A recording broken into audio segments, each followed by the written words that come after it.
வேலைக்கு போயிட்டு இருந்தேங்க. நீ யாரோட அப்பா? தர்ஷினியோட அப்பா. தர்ஷினி இப்போ சூலூர்ல காலமான பொண்ணு பாப்பாட அப்பா. அப்பா சொல்லுங்க. என் பேர் ரகுபதிங்க. நான் வேலைக்கு போயிட்டு வந்து 5:30 மணிக்கு வந்தேங்க சார். 7 மணிக்கு வந்தேங்க, நைட்டு 7 மணிக்கு. பாப்பா காணாது போனது வந்து 5:30 மணிக்குங்க சார். தம்பியும் போய் தேடி தேடி பார்த்துருக்குறாங்க. தர்சன் போய் தேடி தேடி பார்த்துருக்குறாங்க சார். தேடி பார்த்துட்டு நான் வந்த ஒன்று சொன்னாங்க சார்.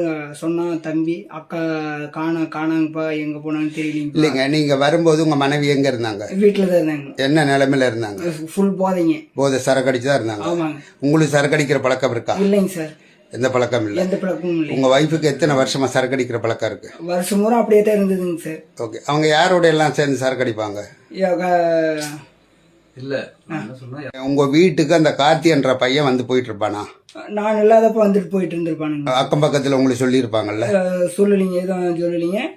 அவங்க இப்ப ரீசன் வந்ததுக்கு அப்புறம் தான் மனைவி சரியில்லை, அந்த பையன் நல்ல பையன், அந்த பையன் வேலைக்கு போயிட்டு வந்துகிட்டு இருக்கிற பையன் தான், அந்த பையனுக்கு. நீங்க தான் சரக்கு அடிக்கிறீங்க, ஃப்ரிட்ஜில் வந்து கலர்ல மிக்ஸ் பண்ணி வச்சுதான் உங்க வைஃப் வந்து பேட்டி கொடுத்து? அதெல்லாம் கிடையாதுங்க ஐயா, அதெல்லாம் கிடையாது. அந்த பழக்கம் இல்லை எனக்கு, அந்த பழக்கமே இல்லை. நானே 20 வருஷமா அந்த கம்பெனிக்கு வேலைக்கு போயிட்டு இருக்கிறேன். யார் வேணாலும் கூப்பிட்டா என்னை நம்பி யார் வேணாலும் வருவாங்க, சாட்சிக்கு யார் வேணாலும் வருவாங்க. அங்கே இருக்கிறவங்களுக்கு தெரியுங்க நான் எப்படியாட்ட பையனும், அங்கே இருக்கிறவங்களுக்கும் தெரியும், எங்கள் குடும்பத்துக்கும் தெரியுங்க எப்படி பையனு, அவங்க குடும்பத்துக்கும் தெரியுங்க.